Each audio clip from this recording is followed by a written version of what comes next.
of racing action. A 40-minute race set to have a whole lot of stuff to worry about if you are these racers.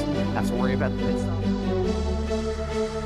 Inside your screen switched his attention to the massive pack of race cars that's going to blow his doors off and blow off the starter stand. The green flag is out. The drivers are on their way. Locked for at this race, the grass and the gravel that lines this racetrack. It's old school, so it doesn't have a whole lot of asphalt runoff area.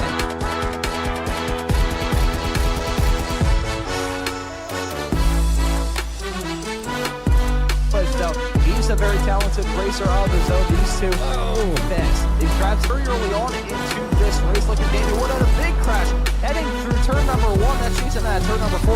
And here we go, side-by-side racing off into the corner. This can usually end in tears. One of these drivers is going to have to back out of it. That's going to be Adela. But Maunz still allowing some room coming out of the corner. The side-by-side going up the hill through turn number 6. Spade coming out of the corner. Walker the Canadian in the number 96. They are banging doors, heading into the braking zone for the final time. They're linked together.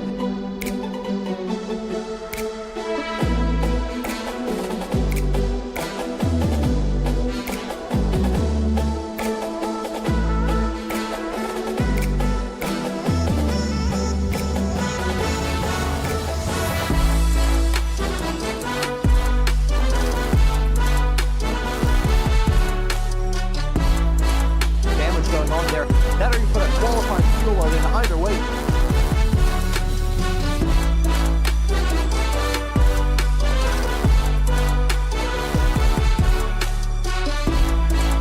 Getting a whole lot of pressure side by side with himself, and that is now coming out of the pits. Let's see what his pit lane time is, because this is going to be very important when Yanchi wins. I don't know what to say. Oh, there's Red Cat run upside down. And another driver coming in. That's Jeff Jacobson upside down. Oh, boy.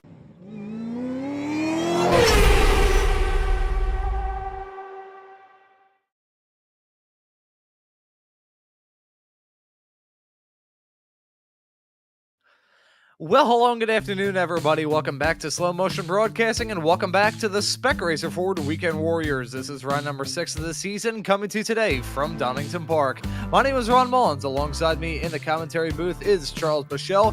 Guido Marzucchi is our producer for today's broadcast. Charles, we head to Donington, a gem of a racetrack there in the UK. It's hosted Formula 1 in the past, and today it hosts the Spec Racer Fords. It's not too heavy of a draft track, but you do have those long straightaways that may give some good overtaking opportunities for these racers. So what do you expect out of this race today? Yeah, absolutely, Ron. I think it's going to be a good race. This is not my favorite of UK tracks, but that being said, it's personal preference, right? So, some people may love it, some people may hate it. But it's a really good racetrack, and I think it's going to make for some really good racing. As you said, passing is going to be at a premium. All right, and so passing is going to be at a premium, which brings us into today's challenges. So obviously looking for passing opportunities. The easy ones to say is those two hairpins at the end of the lap is going to be your hard braking zones. It's going to be where you're trying to make moves if you get those runs down the straightaways. But it falls into the second thing is what's your incident count. This track is very easy for you to get off track, so you're going to have to pay attention to your incident limit unless you get a drive-through, which is going to really put you on the back foot. And then finally, pick your battles wisely. Was kind of watching practice, and we already had a little bit of heat amongst a couple of drivers out there as they were working around each other. And it's real easy to lose time when you're in a battle with somebody that you probably shouldn't be. So that's the challenges for today's event. Yeah, it's going to be a tough one here at Donington Park. And you mentioned the hairpins. That final hairpin, the final corner around this racetrack, is my version of hell, if I am being completely honest. That final hairpin, I don't know what it is. It is so blind. We're just off the back of a race at Zandvoort where he had that blind final corner with an apex that is about as missing as an apex could ever be. It is super tough to try and nail down a lap here at Donington Park, but just because it's tough doesn't mean these drivers aren't going to do it. Marco Pinheiro is your provisional pole sitter as it stands at the present moment. Felix Samoa's off the back of a rather disappointing race in the Formula Fords, set to join him on the front row. We are still rather far away from the end of this qualifying session with about 5 minutes left to go on the clock. So I think it's probably a good time for us to take a look at the championship point standings heading into the final race of this first half of the season. First, take a look at Spec 1, where Maurizio Nazelli finds himself in the championship lead at the present moment, 485 points on the board. Jason Green set to join him in the front two championship battle.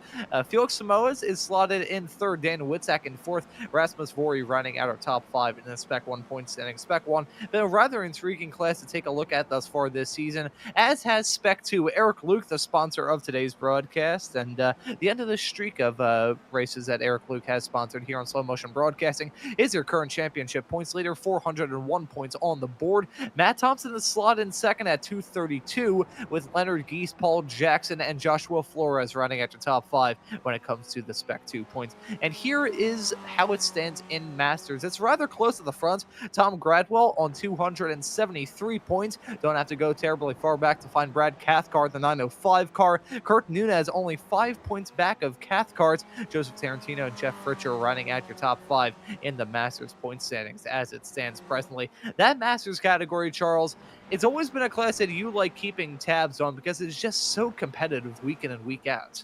It really is, and yeah, I love it, and it's not really due to the fact that I kind of am one of those Masters class guys, or very close to it. So yeah, I always like watching it, and there's still obviously some very, very talented drivers that run in that class, even at a little bit of a little older gentleman, we should say, but still quite adept at running.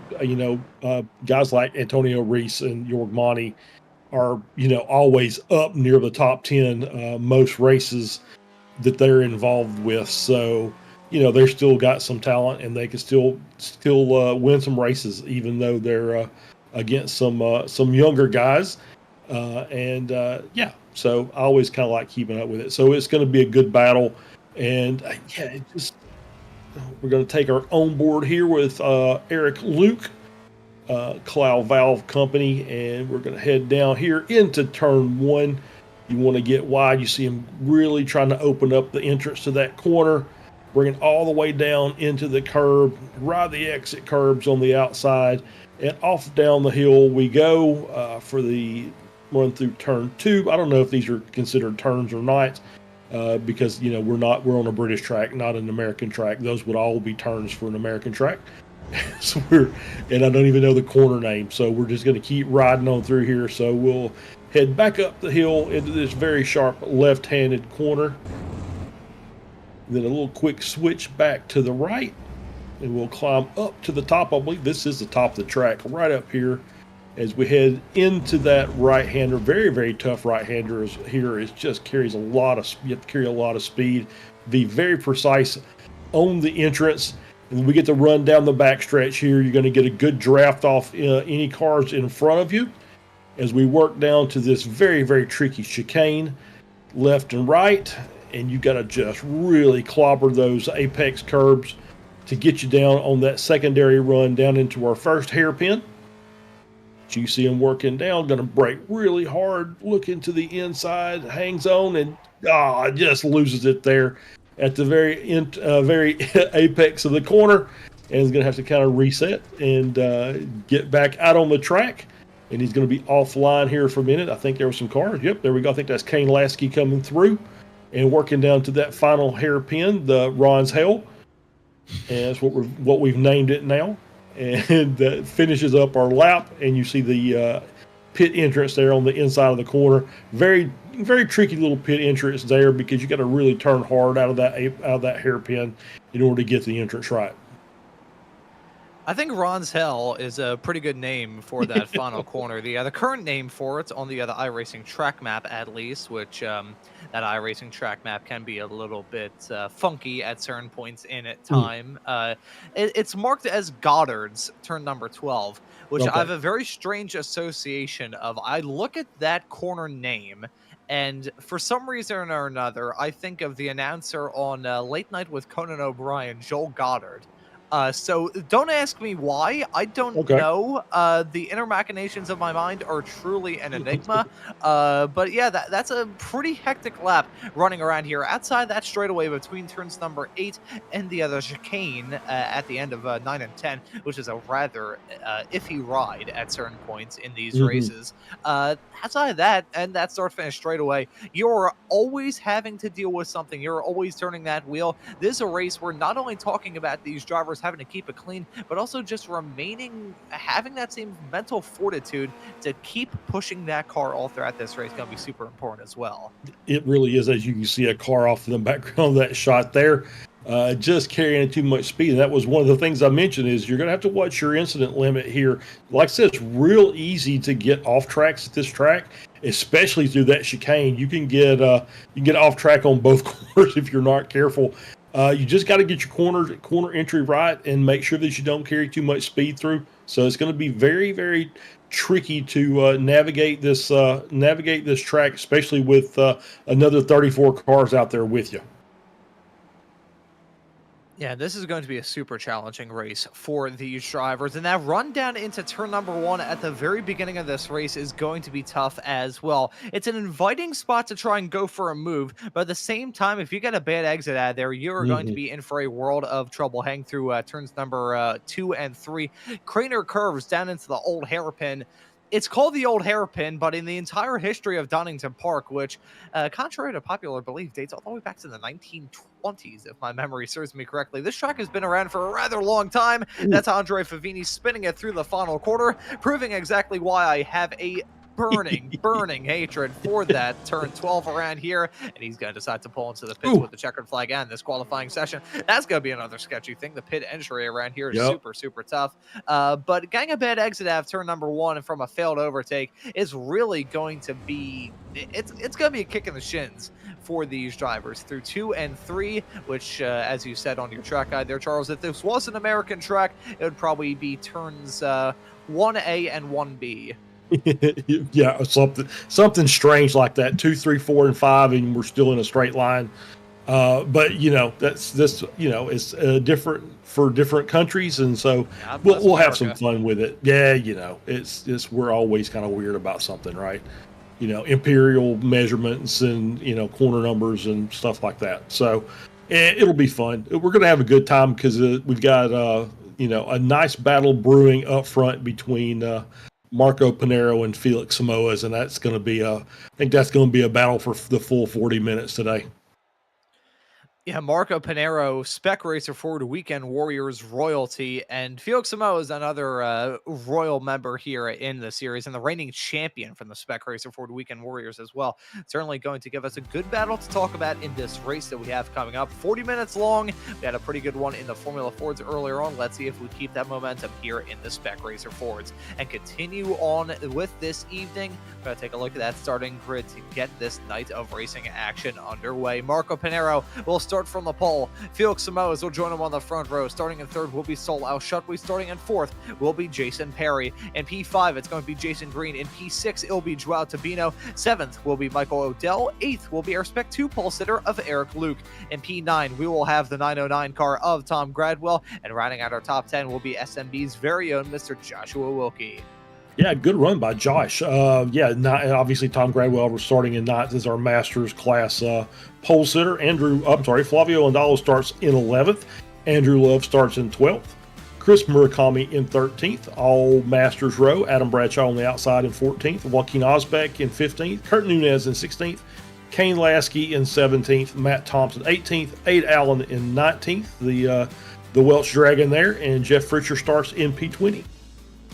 And looking through the rest of the drivers we have starting outside of the top 20, it continues with Leonard Geese in 21st, Scott Russell in 22nd, Paolo Brema in 23rd, Michelle Lynn, who we usually see in the Formula Vs, will be starting this Spec Racer Ford race in 24th. Brad Cathcart in the 905 will start in P25, making up an All-Masters 13th row with Joseph Tarantino. Phil Berry in the 888 car will start this race in 27th. Next up, Paul Jackson in P28. We have Michelle Baglini in 29th, Andre Favini in 30th, Russ Telker in 31st, drivers. Paul Thompson starting this race in P32. Claudio Gradini will start in P33, and starting in 34th and rounding out our grid will be Jason Grider. We'll note that Gardini and Jason Grider did not take to the start of this formation lap, so I believe we will only have 32 competitors, only 32 racers in this race here at Donington Park. A rather short track as well, clocking in at just 2.5 miles, 12 turns in all. Not a lot of opportunities for these drivers to break away from each other. Going to have to rely on mistakes to get some moves done at this track that can be a little bit tricky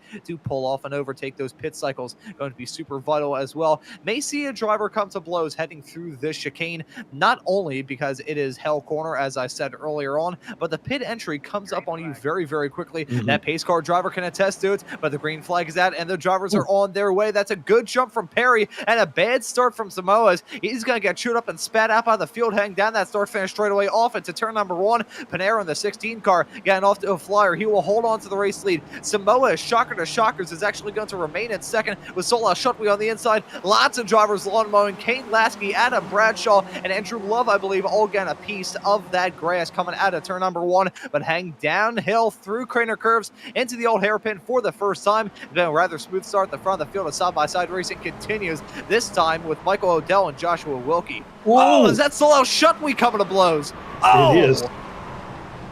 Not a good place there. You see other cars just getting caught up in the carnage.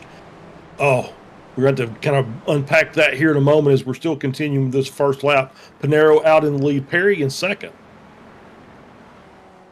Yeah, so Perry jumping up to P2. I think it may have been an incident involving, as that's a move for Perry. That time it's heading through turn number 8 of Compass onto that back straightaway. That's going to be a tough moment for Perry. Had a very good start, but things not going to go his way. Some side-by-side racing. This is a battle for second. Shows you how broken up this field is very early on in this hectic lap 1. It's been broken up. Michael Odell now finds himself in P2, getting hounded from the back by Felix Samoas. I think Samoas may have come to blows without Shut. We will take a look at a replay in the not too far off future to see what happened there, but as we're still on this first lap, we'll stay with the live action and follow Felix Samoa's getting a move done to jump his way up to second. Marco Panero pulling a pretty nice gap in the front of the field, and an absolute hornets that's involving Adam Bradshaw, your current Masters leader in the 929 car, currently running in 6th. That's been a brilliant start for Bradshaw.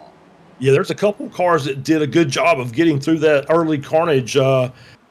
We've got Michael Odell up to P3, up 4 positions. Josh Wilkie up 5 positions into P5. Adam Bradshaw up 8 positions into P6.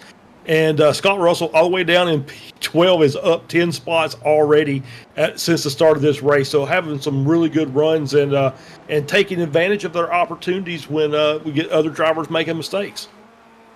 And with the yang of drivers gaining spots, there's a yang of drivers dropping down like a rock. Tom Gradwell, our pole sitter in that Masters category, lost 20 spots from the drop of the green flag to where he finds himself in right now, where he's in pit lane.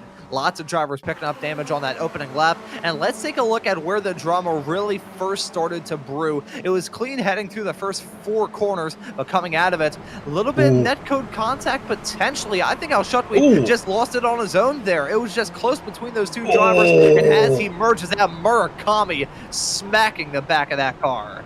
I mean, I don't want to make a insensitive joke, but that was pretty much a kamikaze run from Murakami there into the side of that car. Yeah, that was a pretty tough start. And yeah, it looks like Al Shutway just basically tried to collect the car up and lost it trying to get back onto the track. You saw Samoas go wide just trying to avoid everything. And a lot of drivers did a really good job to avoid the incident as it came back on the track sideways. Yes, still a really tough start for the drivers. Al Shutway, that's going to sting. He's currently classed down in P32. I'm not even sure if he's still in this session, and frankly, with a start like that, I wouldn't necessarily blame him. Here's Chris Murakami in the 901 car. You can see him heading his way down into the corner. The driver's going off in front. You'll just barely be able to see that Canon liveried car of Al Shutway bang into the side of him. As much as that was and look, getting hit yet again. Nothing Murakami could really do when it comes to a collision like that. It's just not a lot of reaction time to be able to change anything about the course taking you to the side of that stopped race car. No, absolutely not. It's just not much you can do. You're trying to stay on there as much as you can, and just you see other cars there. Can't really pick out who that was. And yeah, May have been Flavio Andalo. Flavio Andalo. Okay, yeah. So Andalo getting involved in that as well, or trying to avoid and makes contact there with the 909 of Gradwell, and you see the contact, and that's what caused Gradwell to fall to the back. And looks like he is back out on the track though. So Andalo and Gradwell did rejoin, as well as Murakami. Do see, looks like Joe Tarantino's off and towed to the pits as well for a different incident, I think. As we continue to run through the replays, here's a moment for Michele Voglini heading down into the Melbourne hairpin of turn number 11, and that was just a simple off-track excursion. Nothing really too bad there. Outside, some very flat-spotted front tires have probably been reduced down to rectangles at the front end of that 319 race car. We are 5 minutes into this race. Only 5 minutes in. We've had a lot of drama before these drivers, and it's still continuing on. Here's Paul Thompson getting a tap from the back of Voglini, heading down, coming out of turn number 3 into the old hairpin of 4, and the 69 car getting bonked off the track. Yeah, good job by Thompson to hang on to that car and manage to get it collected without hitting the wall. As he just saw he basically got loose through there, and Voglini just give him a little tap in the back.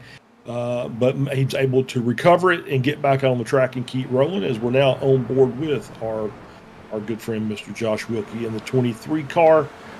Further back, we've got that's Jason Perry in the Spider-Man liveried car, running behind the 929 of Adam Bradshaw. And they're still running hard, just at the very back edge of the top 10. As the gap up to the front is now 2 seconds between Pinero and Samoas. So we see Jeff Fritcher, I think that's 8 Allen, battling here, and this is in around P17 area. It's like P16 for Fritcher, Allen in 17th, Michelle Lynn in 18th, Andrea Favini in 19th. So just inside the edge of the top 20. These battles are continuing on, and still battling hard. We're just 6 minutes into this race, but it feels like it's been 20 already. Yeah, and for the drivers that got involved in a first lap collision, the rest of this race is probably going to feel like 14,000 years. So tough when you get the start of a 40-minute long race and come to blows 4 corners in. The rest of the race is just going to drag by for what feels like a millennia. But these drivers still give us good battles to talk about all throughout the field. Samoa's maybe going to give us a battle to talk about at the very front, just at the fast lap of the race last time by, to 1 minute 40.910. The gap is about 1.9 seconds between Panera and Samoas, so not being involved in that drama is certainly looking good for Panera. But I do want to raise this, Charles. There's been only one driver who's been able to convert a pole position in the Spec 1 category into a victory, and it was Felix Samoas in the second round. As we take a look at a moment involving Russ Telker in the 260 car, this is in the small little flat-out blast between the chicane into the Melbourne hairpin, and survey says we may have a slow spin at the bottom end of that hill. And it's a half spin. I'll say that was a third of a spin. Yeah, it wasn't much, but you could just see it looked like he was a little, maybe a little early on the brakes and try to give it a little throttle just to kind of increase his corner speed, and maybe overdid it just a little bit. Tires not wanting to comply with him, and like you said, a little third of a spin, and gets the car recovered. As we're now on board here with Green Odell. This battle for P3, Green able to get that position from Odell over the last lap, and so now he's in third. He's going to start trying to chase Samoas down as we're here on board. This is still Adam Bradshaw and Jason Perry, and we've got Scott Russell, that group there, as we're working our way through the field here, going through this hairpin corner. It's like so far so good from everybody up at the sharp end. So, looks like Samoas is starting to pull that gap down. It's now to 1.6, so he's knocked off about 0.3 over the lap. So it looks like maybe Pinero's just kind of biding his time, maybe doing a little fuel saving up front. So he's got a little bit of a gap. He knows that it's going to be very difficult for Samoas to pass him. Once he manages to catch him, this is not a track that's going to it's going to be overtake city.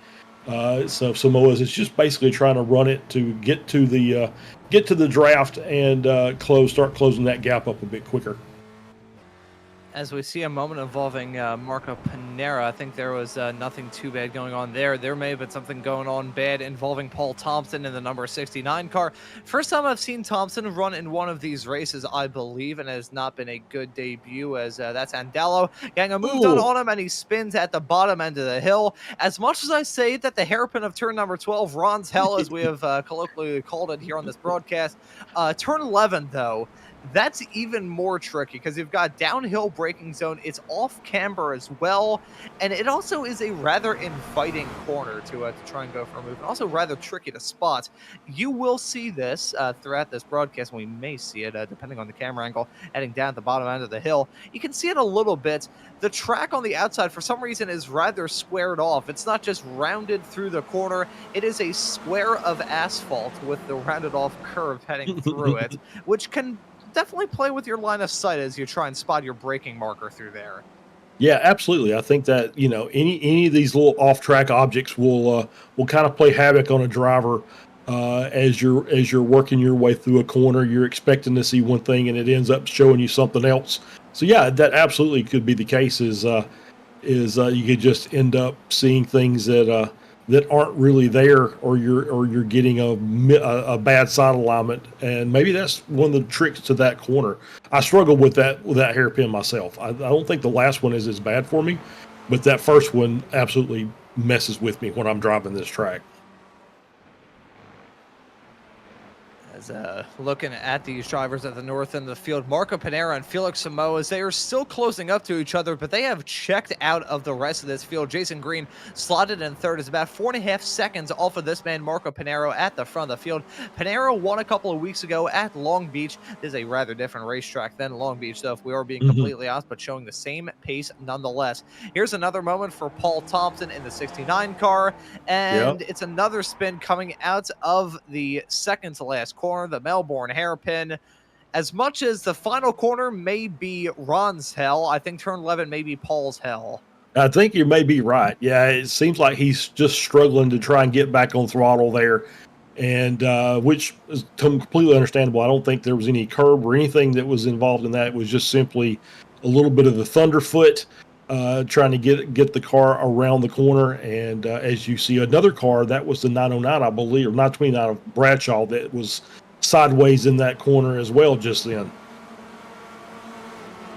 I like that use of thunderfoot there from you, Charles. I like that sort of phrasing. As side by side, that is a spin for Bradshaw, and that is heading through hell corner of turn number 12. Bradshaw spinning it. As much as the hairpin before it is challenging, that hairpin's not a bed of roses either. Those hairpins at the end of this lap are truly monstrous to these drivers. As I think there's been another moment, this time involving Jason Perry. He's gone off the circuit down to turn number 1. You could just see a big puff of smoke.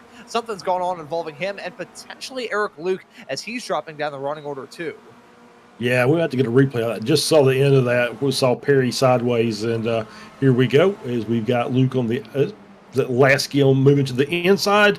Yeah, there we go. And just two cars trying to hit the apex from different angles, and that happens. I think that's just a racing incident. I don't think we can cast any blame on anybody there. You see that all too often. Just like I said, two cars trying to hit the apex from different lines, and you end up with a collision there.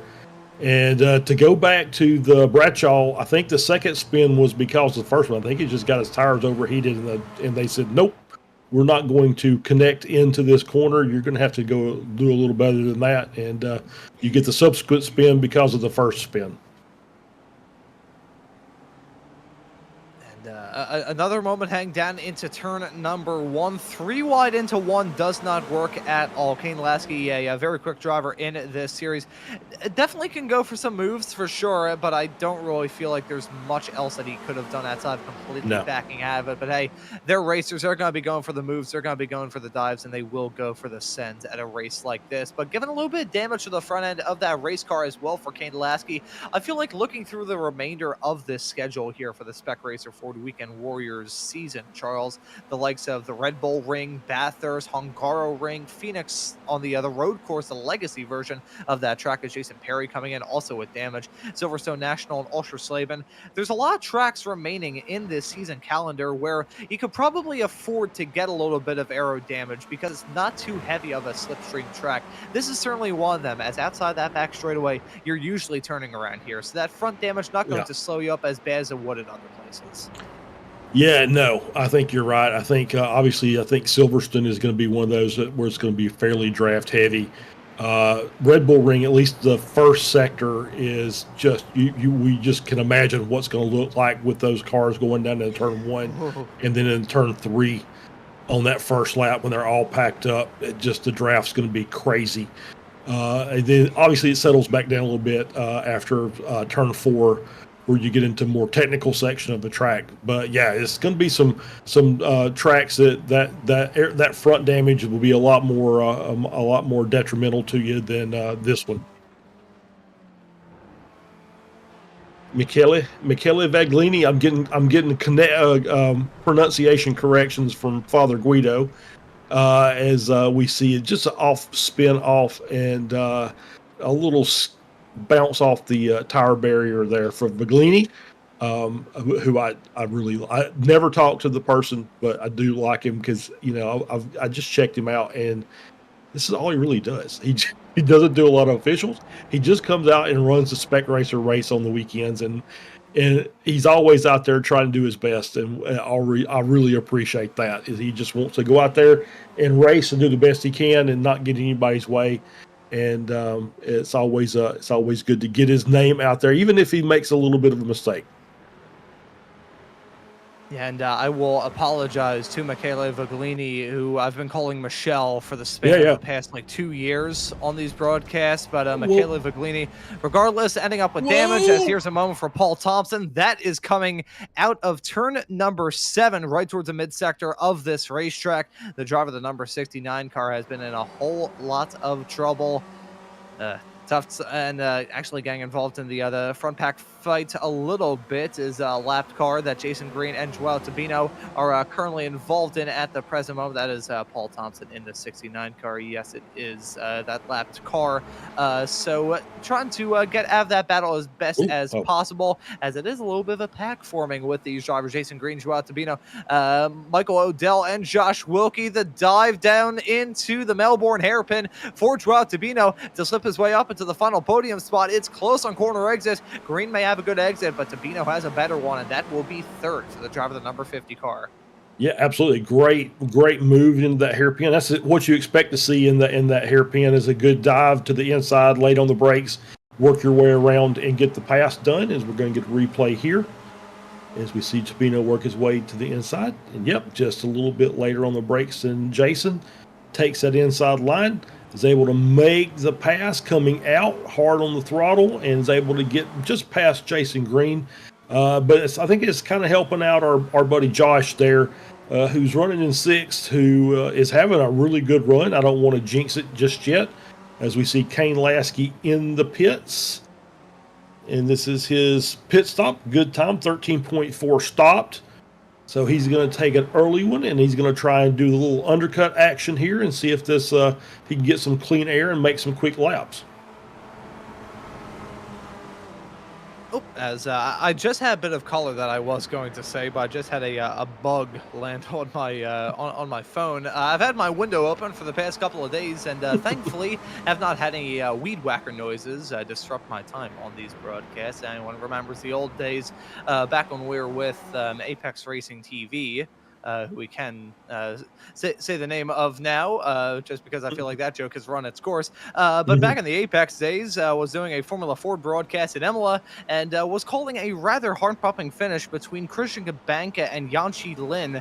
And as that was going on, had some weed whackers going on, as there has been a moment in time for Jason Perry. That's coming out of the chicane. No harm, no foul there. Don't tell me it's the Melbourne hairpin of turn number 11, claiming yet another victim. Down the hill for the number 97 car, kissing that curb on exit. And yeah, I'm not sure. think that may have been some Okay. All sportsmanship right. there from Jason Yeah. Perry, because I think he is still a lap down after that pit cycle we saw him take earlier on. Eric Luke, Ooh. speaking of pits, has actually come down pit lane from a top running spot in Spec 2. Was just going to say, heading down to the Melbourne Hairpin, I thought we nearly had him get lost there, which I've done that. Heading down to turn number 11, pretty blind apex. You could just see a big patch of asphalt, and it's like, okay, I have no idea where in the world to go. But no, that's just some good sportsmanship from Jason Perry, a veteran of these Weekend Warriors events, and is currently running down in 26. Let's see how that strategy will greet him throughout the rest of this race. But Eric Luke being joined down pit lane by Michele Vaglini in the number 319 car, and starting to see these drivers now come in the pits, rapidly approaching upon that halfway point. In fact, going to hit it in just 15 seconds time. So now we do have these drivers come down pit lane. Yeah, I was going to say, I thought when we had that shot and them coming out of the hairpin that I thought I saw Vaglini around backwards. And I think that it looks like he's got some damage on the left front as well. So I don't know if he's had contact with anybody else or another wall, but that was very close between him and Lasky as Lasky came barreling through there. And we're still back on board. Samoa's is starting to close that gap a little bit more. It's 1.6 up to Pinero. He's managed to bring it down to like 1.4, but you see as soon as he gets inside that second and a half, Pinero just goes out and sets a fast lap, and fastest lap of the race, and able to stretch that gap out just a little more. So I think maybe Pinero's in the driver's seat here, but Samoa's is doing what he can to try and keep it close. Still keeping it very, very smooth. We'll say, though, as we pull up the graphic, that gap has just about plateaued between Pinero and Samoa's. Not a big amount of changing going on there. I wonder if Felix Samoa's is deciding that, you know what, not go risk a on-track overtake. I'm just going to worry about getting the job done through strategy. Such a huge factor in these Spec Racer Ford races is getting that strategy nailed down around a racetrack like this. Those pit entries going to be super, super tough to pick up a penalty, and Felix Samoa's knows how bad a pit penalty can hit him. It hit him during that Formula Ford race at Zandvoort earlier on this afternoon. Does not want to have a repeat, so I think he's keeping extra keen on that on that strategy. And also hearing from our producer Guido, who is on track for the Formula V Weekend Warriors this past weekend, yesterday here on Slow Motion Broadcasting, picked up a pit penalty there as well. That was at Lebanon, which is saying something, because that is a track where you do not have pit stops. Actually, no. Did he pick up a pit penalty? He crashed with Tortolo at the end of that race, Mr. Marzucchi. He picked up a pit penalty after that. Okay, so rubbing salt into the wounds. So Samoa's not looking for the three-peat here today. So just saw there on board, there's still a battle between Tabino and Green. I watched them just swap positions as we're on board here. Replay with Lasky. We're going to see what happens with Kane. He's working his way through. Whoa, that is a hardware failure, if I would have my guess. Just a straight line right into the wall. Either trying to look, see if I can find him on track. Yeah, I mean, we get another crash from Perry. Let's see what I'm hearing in my ear. Go through the chicane. That little short run down into Melbourne. We're going to get another. No, he just parked it. Oh, he's just letting people go through again. That's very sportsmanlike. He parked, and is he going to tow? He is going to tow. There we go.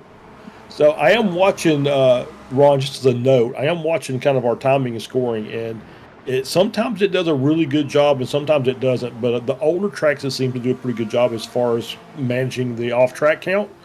And we've got a couple of drivers that are kind of in that window of they need to really start to be careful of their track limits. Otherwise, they're going to end up getting a drive-through, and that's going to put a really big crimp in their race plans. Yeah, and for the sake of being a commentator, I feel like I do have the reign to say that according to our live timing screens, which this may be slightly screwed to what is actually going on iRacing, but this is our best image. We cannot see what sort of incident points these drivers are at. And a reminder to anyone who is new to this series, at 13 incidents, you are at risk of picking up a penalty, and then at 18x, you are disqualified. Eric Luke is at 12. So that is going to be a pretty big one as Joao Tabino and Josh Wilkie have made that call to come down pit lane. Yep, as they're bouncing their way down pit lane, you can see the stacker on the pit boxes there. So they're going to take their stop now. We're at the 24-minute mark, so just basically a little past halfway. And Panero and Samoa's are still up there, but they have just killed the rest of the field. The gap behind Samoa's is 11 seconds back to Odell in third.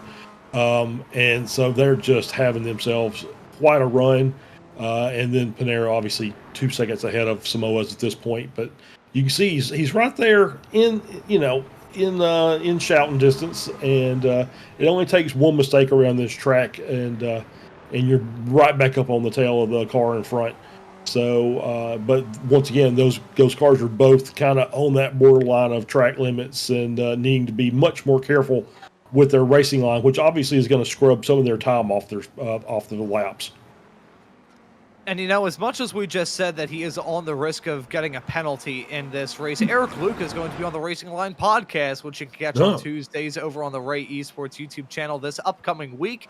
That plug was about as slick as 80 grit sandpaper. These drivers looking to have a bit more grip out there on the racetrack. Here's Eric Luke, slotted in 20th as it stands at the present moment. One more X and he's going to pick up a drive-through, so he's going to be dancing around this racetrack as Marco Panero has come into pit lane from the race lead in the number 16 car. Felix Samoa's, though, not going to join him. So I wonder if those better fuel numbers that Samoa's has been getting in the slight amount of draft off the back of the number 16 car will be the reason why Samoa stays out for a lap or two. Jason Green also coming down into pit lane as well. This is the money stop.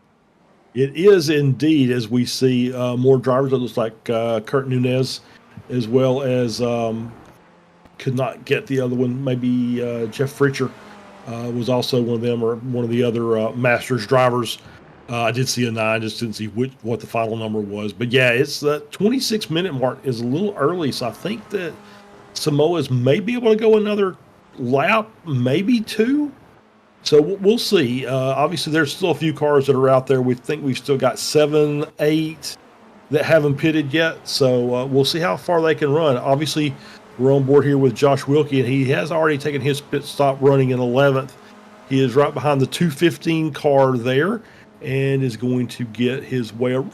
Oh, no. Oh.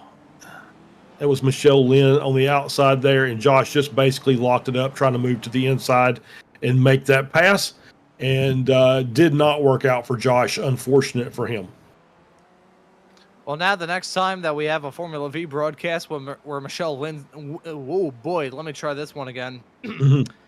Next time we do a Formula V broadcast where Michelle Lynn wins it in Spec 2, I will have Josh interview her, because that would be a rather fun discussion. But here we go. Down the pits is Felix Samoa's, Michael Odell, a little bit farther in tow, so let's see if your current P2 runner in the 197 car will make that call to pit. Yes, he will make that call to pit. That's a front 2 breaking away. Matt Thompson is your current leader in Spec 2, and that 333 machine heading his way around that final corner. Will it be the front 3 coming down pit lane? It will be the front 3 coming down pit lane. Marco Panero, he's already coming for a stop. Jeff Fritcher, your Masters leader, has not. He's followed in suit. And here's Samoa's on pit exit. It's going to be a drag race down to turn number 1. Samoa's getting that jump, but Panero, he's going to have warmer tires and a head of speed heading down into turn number 1. This is going to be a real important lap for Samoa's. He needs to ace every single apex. He can't afford to run wide. If he runs wide, he's going to be in for a world of trouble. Here comes Marco Panero, though, trying to get a move done down the inside into turn number 3.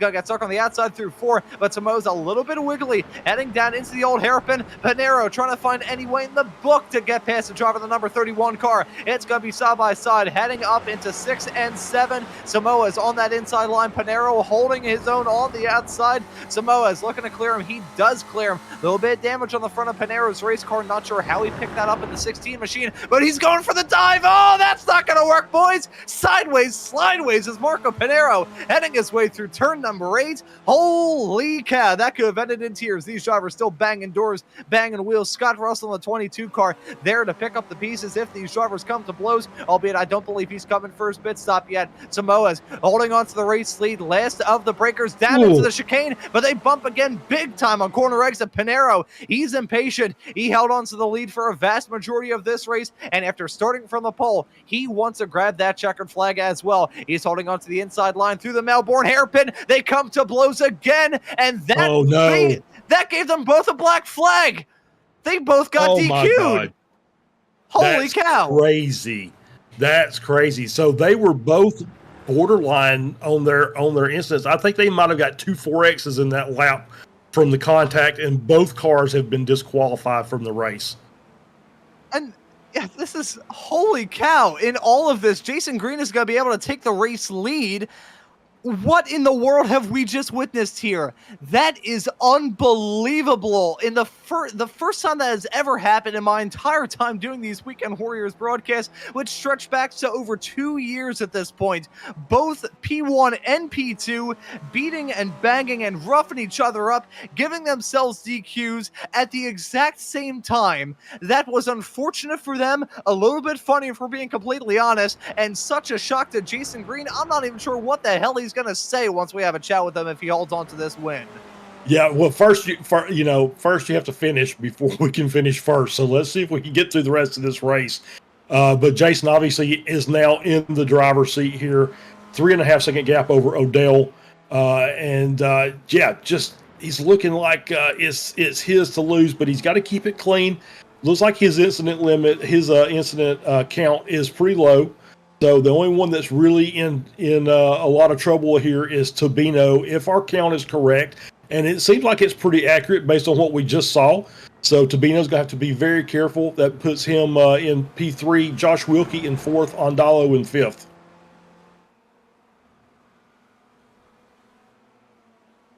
I'm not even sure what is going on at the present moment. I'm hearing my voice about 5 times over. This is absolute pandemonium. What is in the air here at Donington Park? These drivers have lost their minds. It's been fantastic for us in the commentary booth, but good golly gee willikers, it has been a tough race to try and keep track of. We're taking a look at a replay. Unfortunately, this is glitched out on my end here, yeah, Charles. I'm not sure. So there is there is I can tell you, you called it exactly right. Clear. No, you called it exactly right. Samoas came out in front of Pinero, and he had to have a perfect lap, and he drove a perfect line, very defensive line. He kept Pinero on the outside of every corner, would not let him get a good run to the inside.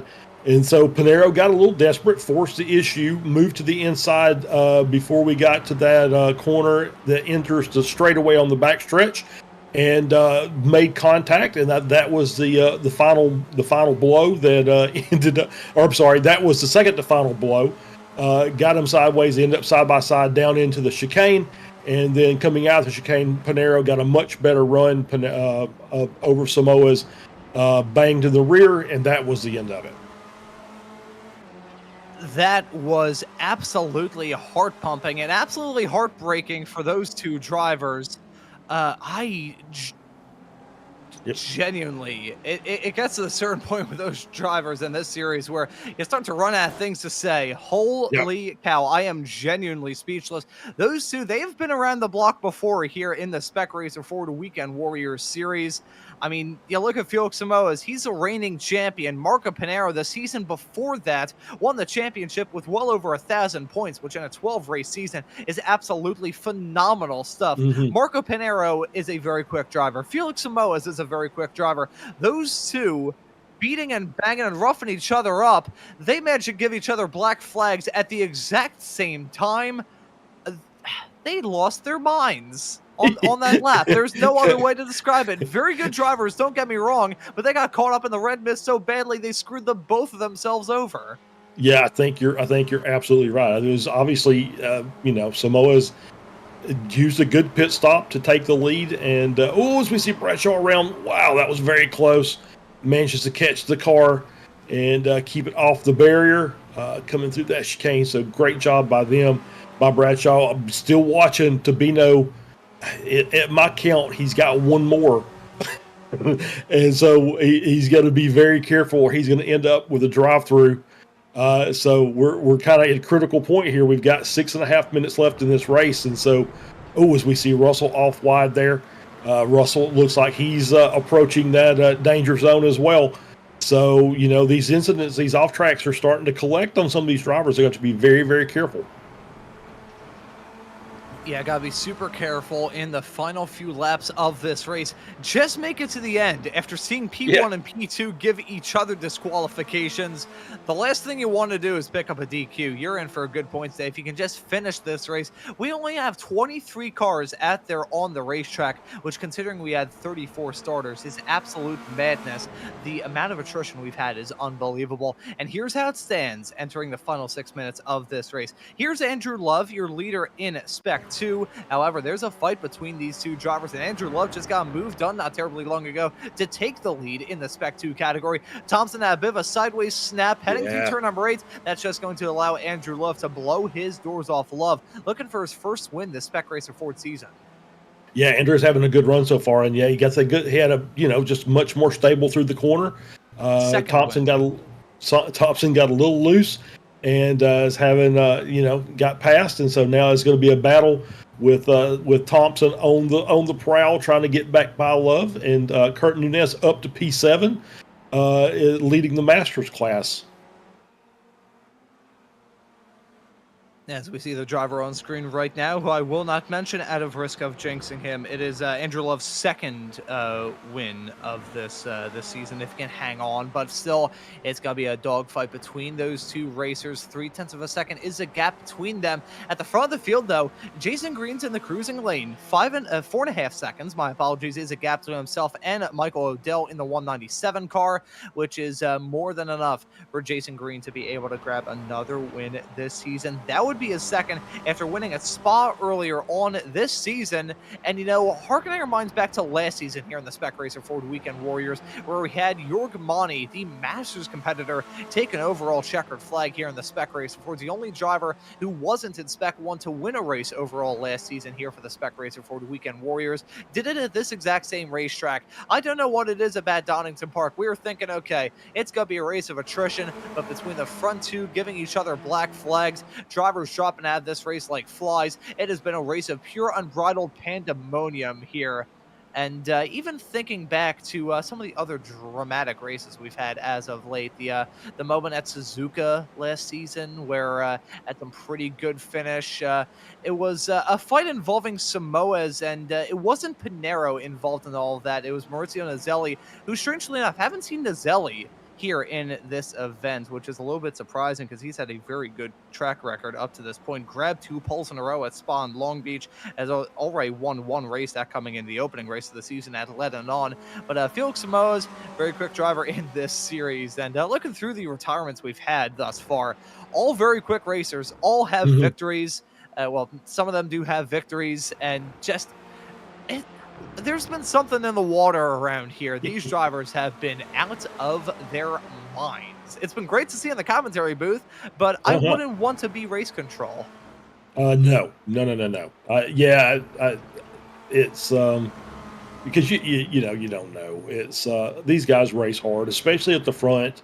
Samoas, I can promise you that Samoas and Pinero were just racing hard. They weren't really obviously not trying to disqualify each other from the contact, but they were just racing, and Pinero, had an opportunity to try and get back around, and just overdid it just a bit, and that happens. That's part of it.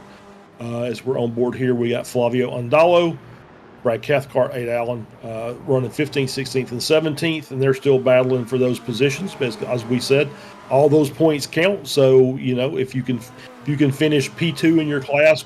Ooh, it's with 3 wide. That's barely gonna work. Heading down into the Melbourne hairpin.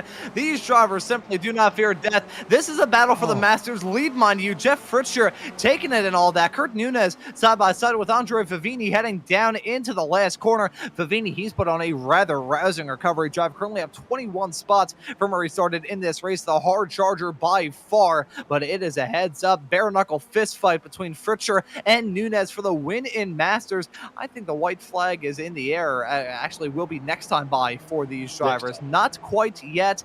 Next time by for these racers, it will be one more lap. And for Jeff Richer, it's going to be music to his ears. The fact that Andre Favini and Kurt Nunez were side by side a couple of moments ago. So we take a look at a moment involving Adam Bradshaw in the 929 car. Talk about a race of two halves. He had a fantastic start, and then after that, things just went awry very quickly. Yeah, we've seen that story before. that Melbourne hairpin is dealing damage today. As we're back on board here with Jason Green, just cruising 6.7 second gap over Odell. Seems to be having his way with it, not really having to stress the car out very much. Just still keep an eye on P3 and P4 is the battle there. 1.2 between Tabino and Wilkie, both kind of in that critical zone for incident limits. So they're going to have to be very, very careful as we get to this last lap, because obviously if you get the black flag on the last lap, you cannot serve it. It's a 40-second penalty at the end of the race.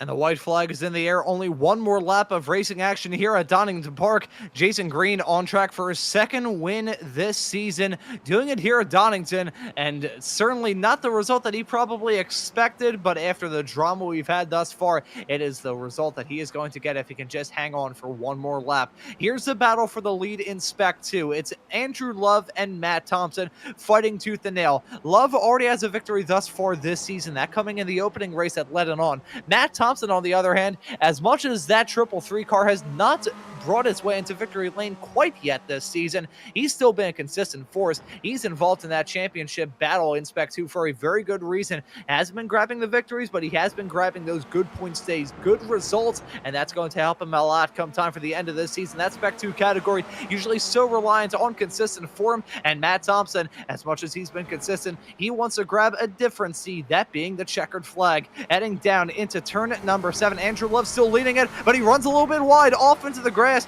Will he pick up a slowdown and all of that? That was a bit of a dangerous moment for Love. Let's see how it shakes out here. Thompson within striking distance, about 1.5 tenths is a gap, heading their way onto that back straightaway for the last time. Will it be a move to the inside or a move to the outside? Thompson looking at it, heading for the outside line, down into the chicane. It's going to be the outside for the first part, then the inside for the second, but he gets hung out to dry by Love, carrying enough momentum in that 544 car to just hold on to the race lead. Jason Green on track for the race win. He's lost out on 2 seconds this lap alone. Frankly, he doesn't need to push that car. He really didn't even need to run this race at any sort of speed, as he's going to win it nonetheless. Jason Green, your winner here at Donington Park. The fight right behind for that win in Spec 2, that I think going to come the way up of Andrew Love. So close to the back of him is Matt Thompson, but just not going to be close enough at the end of this race. There's a checkered flag for Andrew Love. He finishes P5 overall and wins it in the Spec 2 category.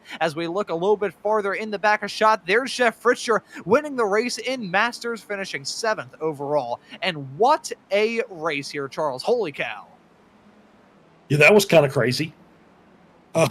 It just... That's one word for it. Yeah, I mean, great battles on track. Obviously, the main battle did not last the full 40 minutes. But great battles in all the classes. Obviously, when you get the top two in your Spec 2 and your Masters class finishing right behind each other, that's a pretty good day. And then the top 4 were not necessarily expecting to be the top 4 of that order, but a great finish by those guys. They managed to stay out there. Tabino, I'm shocked that he managed to make it without a penalty, but great job by him to get the final step on the podium. Josh Wilkie, great run. He's been hit with a lot of anvils, and he's had some really rough races this year. So I'm very happy that he got a P4 out of this. Yeah, very happy for SMB Pal to get a good result at the end of this race. That's part of the reason why I didn't mention him. I didn't want to jinx him at the end of this race, and he still ends up in 4th. So the commentator's jinx not falling the way of Josh. He rounds out your top 4. Here's the last car to cross the line. It's going to be Leonard Geese in the 527 car. Pretty Pretty okay day, Yeah. when everything is said and done. I think we saw Um, him maybe once or twice in this race, yeah. so not really sure if we can say anything more than that. As we take a look at these drivers lining up for some jump/crash related shenanigans. That's the thing when it Yeah. comes to these UK racetracks. Not really the ample room for a jump. If they will go for it, though, I think it's going to head down into the final chicane. If anyone has tuned into some of the Formula V broadcasts here on SMB and remembers a couple of seasons ago where our chief chief meow, as we like to call him here at Slow Motion Broadcasting, Mr. Adam Thompson, lost it heading down into the chicane, hit the outside curb on the national layout of this track, and flipped it about 14 times. So who knows? May end up seeing some aerial acrobatics here in these Spec Racer Fords. Jason Oh, Green just gonna incoming. avoid- Oh, bang! There we go. And there Oh, goes and the there motor. goes the engine. Yep. The unmistakable iRacing sound of what just sounds like a giant tungsten block Ooh. getting dropped down into an empty 55-gallon drum as wow, okay, that's Oh, here we go. Oh, Paul Jackson's front clip is stuck in the fence. Got him, cowboy. Oh, there it goes. I'm not really sure what I just said there. Oh. A fitting end to the day. Oh! Thankfully, these drivers are running in the sim. Otherwise, we'd probably have to Yeah. pour out our drinks and read out some obituaries at the end of all this. These are some Yeah. sickening collisions. Josh Jason Wilkie. Green- Oh, and that's I was gonna say- Favini coming in. Yeah, I was going to say Jason Green let go of his steering wheel about 30 minutes ago in preparation for this because that hit would have hurt. Oh, we're getting a big run here from Russell. I think this is heading down that start finish straightaway. He's got another sparring partner here. Survey says da da da da. Oh, that's the anticlimax of the century. That was boring. I'm not sure. Oh, let me do that one again where I actually sound like a grown adult. That was boring. That was such a high-pitched squeak for me. I think my vocal cords will never recover as we see Andre Favini trying to leave this racetrack and Adam Bradshaw backing up. I'm not sure whether it's the fact that we've had such a crazy race, whether it's the fact that I've been on the air for the past like 13 hours over the past 2.5 days or what, but this is extra funny that it usually is. Mikhail Buklidi just that's okay. So Russell was eventually timing it up and just came in and absolutely destroyed the tire barriers on the outside of turn 7. Wow. Yeah, that's a great way to end. I think with all that squared away, we're going to load up the results at the end of all of this before we see a Spec Racer Ford car strike the moon. Winning this race will be Jason Green in the 160 car. He lost out on 3 seconds on that last lap alone. Frankly, I wouldn't be shocked if he was just running around the entirety of that last lap in 4th gear just for the hell of it. Michael Odell finishes in 2nd. Very composed race for the driver of the 197 car, and should be noted, Odell, part of Alliance Autosport in real life, who will be the sponsor for the second half of the Spec Racer Ford Weekend Warriors series here on Slow Motion Broadcasting. Gives you a good reason to subscribe, hit the notification bell, hit the like button, all that jazz. Joel Tabino rounds out your podium in 3rd. We have Josh Wilkie finishing in 4th. Andrew Love wins it in Spec 2, finishing in P5. Matt Thompson will finish right behind in 6th. Jeff Fritcher and Kurt Nunez complete a Masters P1 and P2. Fritcher getting the benefit of all that, finishing in 7th overall. We have Scott Russell in the Garden State Racing Team car finishing in 9th, and Phil Berry, the Aussie, in the Cookie Monster Mobile, rounding out our top 10. Yeah, Eric Luke rounds out, finishes in P11. I'll get it right in a minute. Andrea Favini in 12th, Joaquin Osbeck in 13th, Flavio Andalo in 14th, Aid Allen in 15th, Brad Cathcart, your 3rd place in Masters, in 16th, Paulo Brim in 17th. We roll through here. Paul Jackson in 18th, Michelle Lynn in 19th, and Tom Gradwell rounds out the top 20. Then looking through the rest of the drivers that we have in this race, a vast majority of them finishing either 1 lap down or not even finishing the race at all. Final few finishers are Adam Bradshaw, Leonard Geese, and Mikhail Voglini finishing in 23rd. And then we get into the DNQs and DNFs. It continued. Actually, DNQs did not qualify. DQs, there we go. Second tries to charm for that. Felix Samoa, I got there eventually. Felix Samoas is class in 24th. Marco Panera in 25th. Kane Lasky, Paul Thompson, Jason Perry, Russ Telker. Nearly lost track of where I was there. Chris Murakami.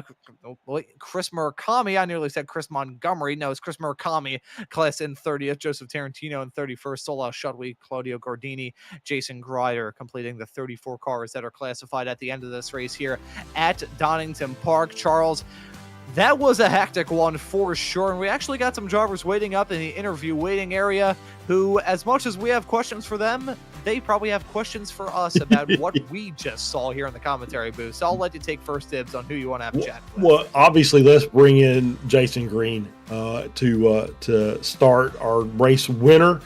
The immaculate win here from Jason out of nowhere. Jason, so what did you think when your software went from P3 to P1?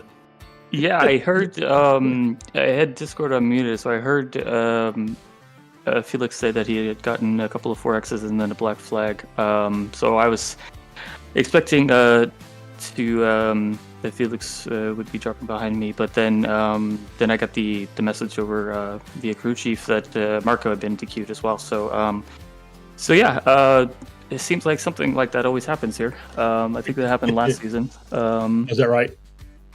And yeah, I think it was. I think that's how Monty went from third to first or fourth to first, something like that in the last lap. So I don't know what it is about this track. It's kind of happens towards the end there. So yeah, just I would say it's clean. I definitely also got a bunch of off tracks, or not immaculate. I got a bunch of off tracks, but yeah, just tried to keep it on track as much as possible. Had a good battle with Yao and Michael and Josh. So it was a good fun. Yeah, absolutely. Yeah, when I know you'll watch this back in prep for the podcast on Tuesday, and yeah, pretty interesting little way that developed during the course of the race. So yeah, it was a good battle. Up and down the top 10. There were good battles all over the track, and you said that you and Tabino had a really good battle there for at least the first half of the race. Kind of got a little separated there afterward, and but yeah, it was a pretty good race overall. Yeah, I think for me personally, a lot more attrition than I really expected. I expected there to be maybe some drive-throughs just from the way you have to drive this track, but I wasn't expecting what we got. Yeah, same. I was expecting lots of off tracks because yeah, just all through practice and quali. I was kidding, maybe one off track a lap, but yeah, I didn't expect there to be that many crashes, especially straight away. Yeah, the track was a little more slick, I think, than people were expecting. That caught a lot of people out. But yeah, this track can be really good for battling.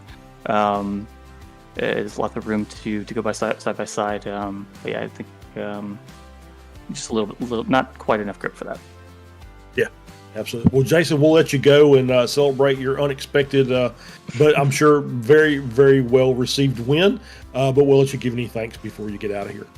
Yeah, I want to actually dedicate this win to Izzy and her family. I was running the For Izzy logo on my car. Was hoping to have either myself or Eric win last week for that, but yeah, we were able to get one this week. So yeah, dedicate that to them. And then shout out to Michelle Lynn. She actually gave me the setup this week for the SRF. Apparently she's a wizard at that too. So thanks, Michelle, for hooking me up with a good setup again. All right, Jason Green, congratulations on the win, and we'll see you next week. Thanks, y'all.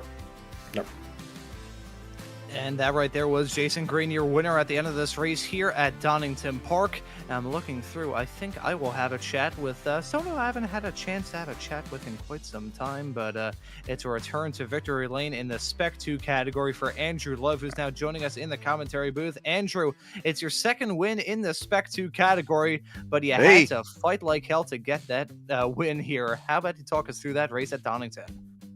Well, I was really nervous because I thought I had taken out Sewell in the beginning because there were just a lot of cars flying. This is on lap 1 at the bottom of the hill there. As I had a report that I had contact with the 132 car, and I had seen a blue car go swinging out to my left, and I was like, oh no, I hope that wasn't, so I hope I didn't kill anybody. But after watching the replay, it looks like I was pretty clean. So thank you.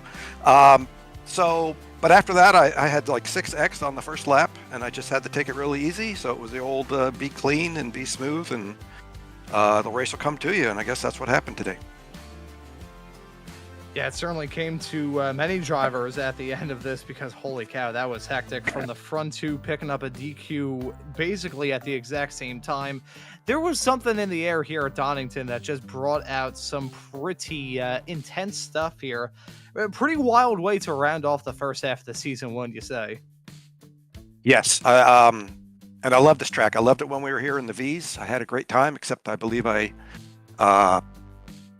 didn't have such as good a race that week. But I love the track. I love the car. I was just very comfortable in today's track. That my setup, I never change my setup pretty much. I just keep it what it is. Usually, if there's anything I change, it's just brake balance.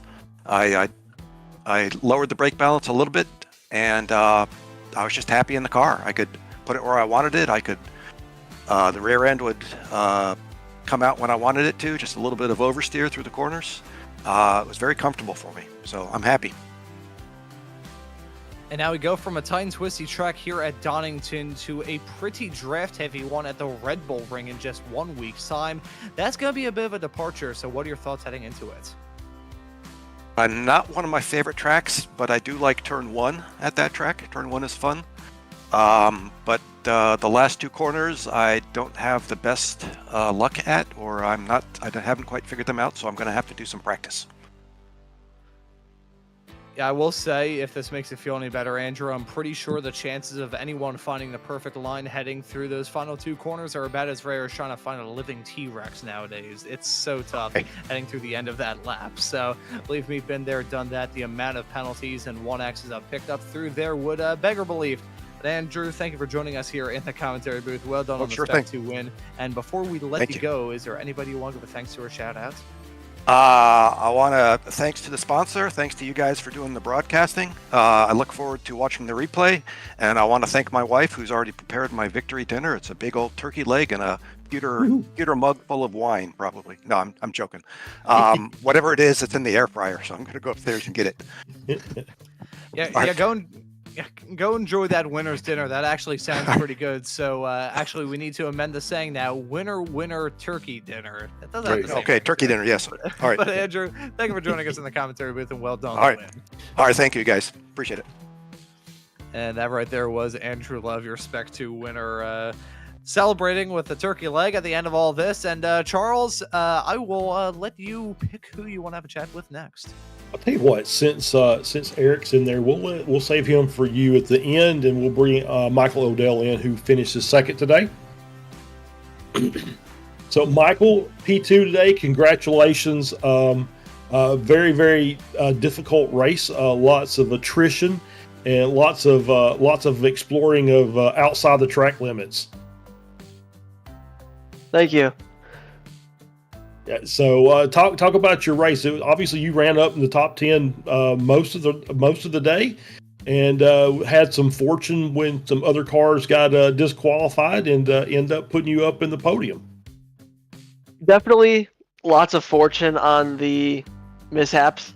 That was really nice to have at least, but also at the start, I'm not sure if it was just people were being overly cautious because of the tires, but it was able to really get a good start, and as you guys saw in turn 1 to 3 wide there, make it stick and get the track position really early on, which I think really helped out in the long run.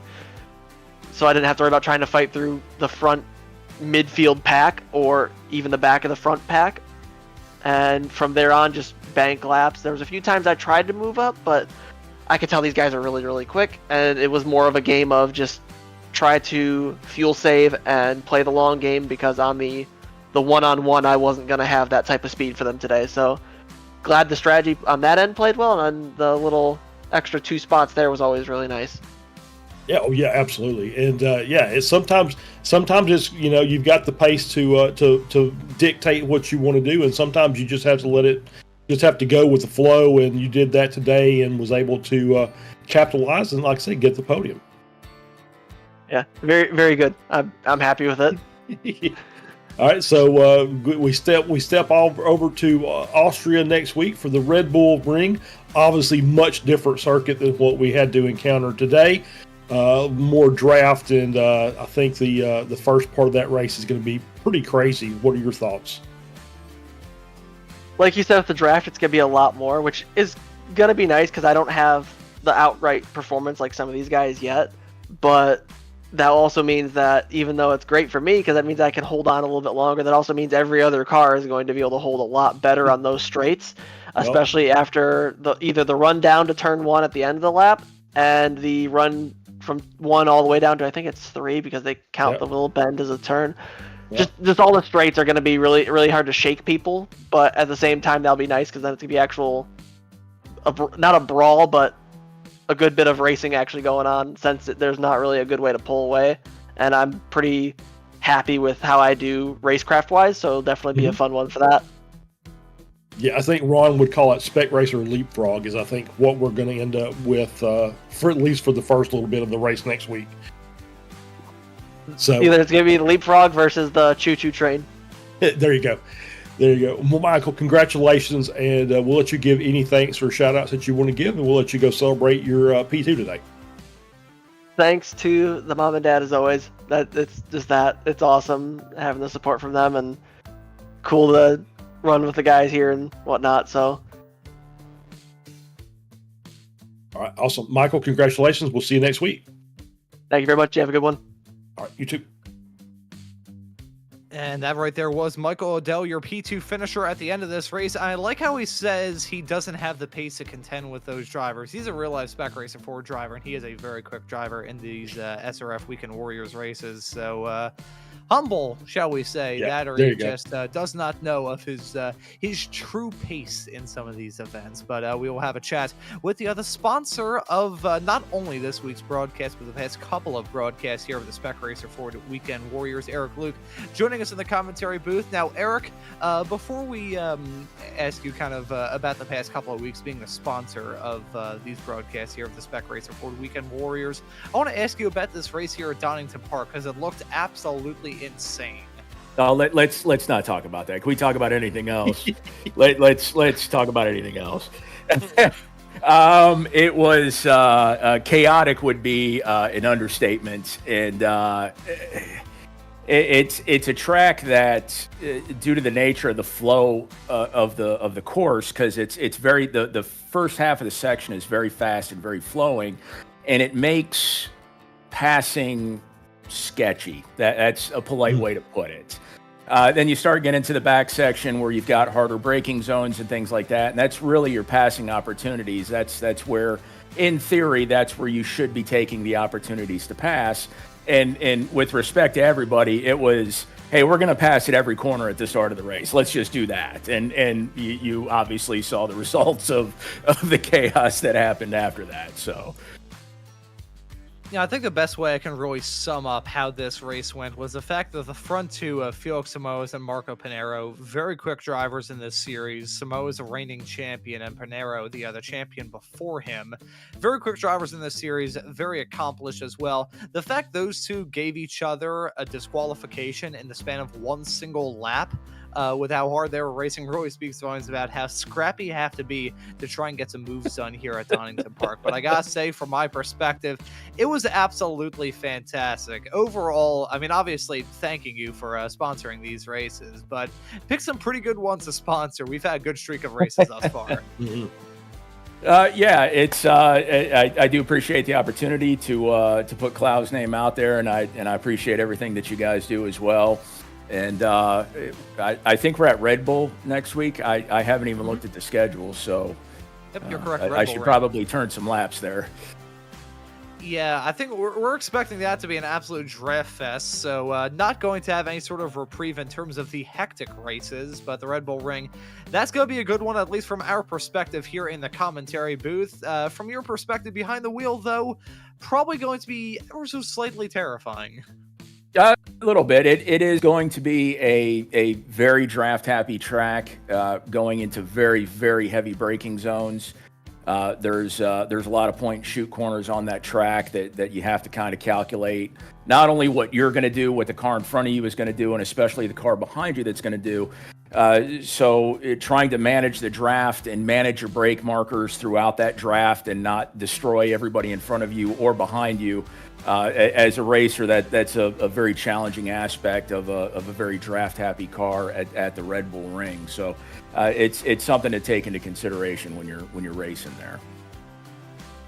Yeah, certainly a lot of stuff that's going to be riding on you drivers' minds come time for the next round of this season at the Red Bull Ring. You've been the sponsor for the past couple of weeks. You've talked at length about Cloud Valve, and I will give you the floor once again to mention the company supplying some very useful products to the world. Yes, sir.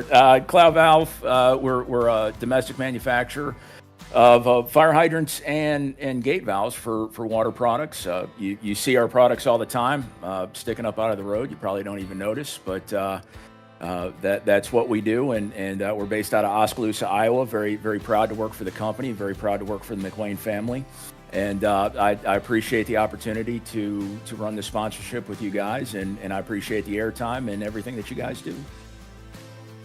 And speaking of airtime, you're going to be on the air for the Racing Line podcast this upcoming Tuesday. Charles and I and Guido have all been on that show, so you'll be able to enjoy the nice Tempur-Pedic fourth seat that they've got on that show coming up. Mm-hmm. Should I be worried that you sounded kind of...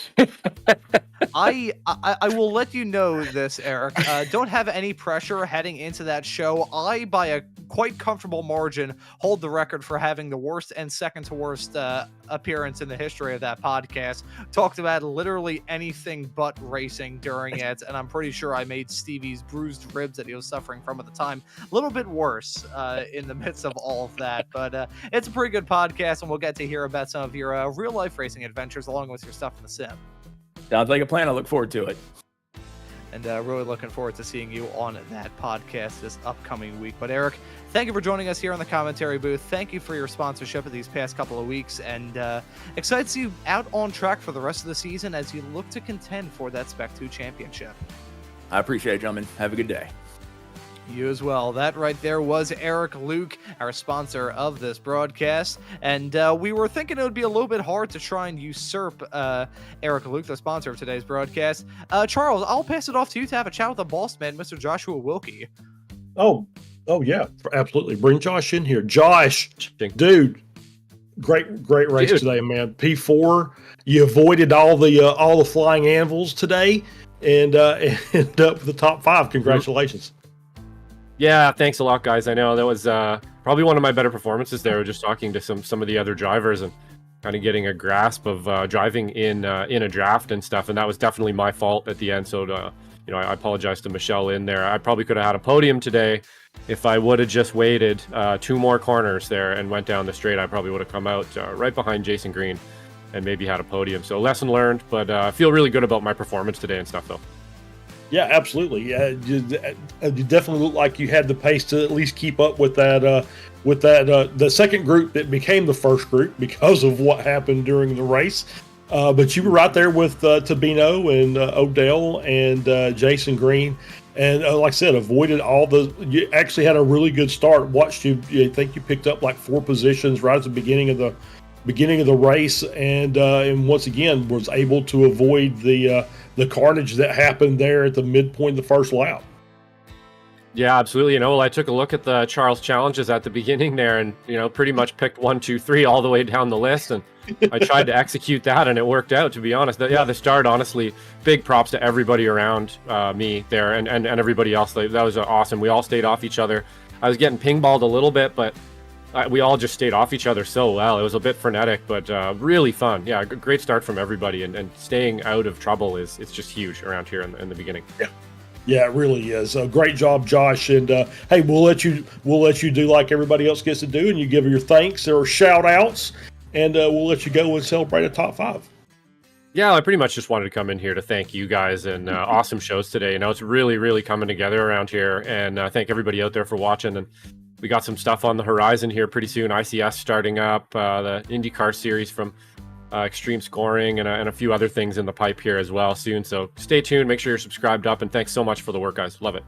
Yeah, hey, you know what? You're as much to be thanked for that as anybody else. So you give yourself a pat on the back. Not too hard. Don't want to hurt your arm, but you know, give yourself a pat on the back for all the hard work that you're doing behind the scenes as well.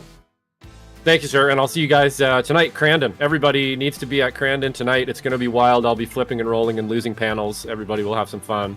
Yeah, let's do it. XSLR tonight. So thanks a lot, guys. Have a good one. All right. Thanks, Josh. Bye-bye.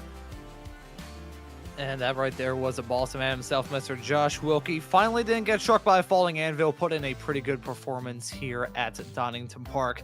Next race, though, the Red Bull Ring, Charles, that is going to be a draft-heavy race if ever you've seen one.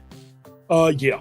Well, you know, it's a tale of two tracks, really. Obviously, the first half of the track is basically, you know, draft and try and make a run and get through the corner and survive getting through the corner.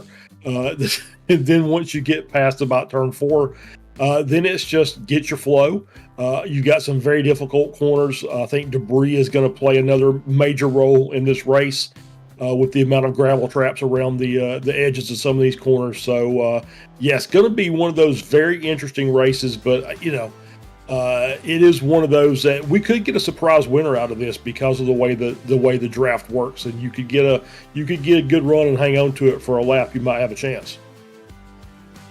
Yeah, and really looking forward to that Red Bull round. That is going to be a fun race and gives you a good reason to subscribe here to Slow Motion Broadcasting so you never miss out on any of the racing action.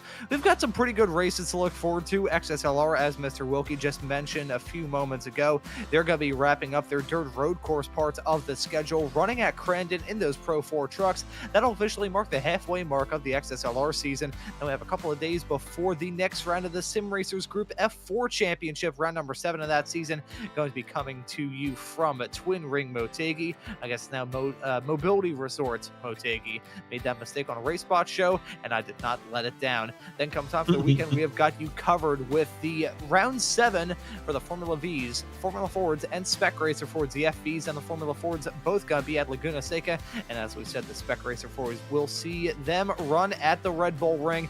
Lots of good stuff to look forward to here on Slow Motion Broadcasting. Gives you a good reason to subscribe and hit that notification bell so you never miss out on any of the racing action. But as for this broadcast today, for round number 6 of the Spec Racer Ford Weekend Warriors at Donington Park, I think that will just about do it. So for myself, Ron Maunz, Charles Boshell joining me in the commentary booth, and Guido Marzucchi doing a wonderful job working on the cameras in the virtual production hauler, I say thank you also very much for watching this broadcast here on Slow Motion Broadcasting today, and we hope to see you all wherever it is, not too distant future.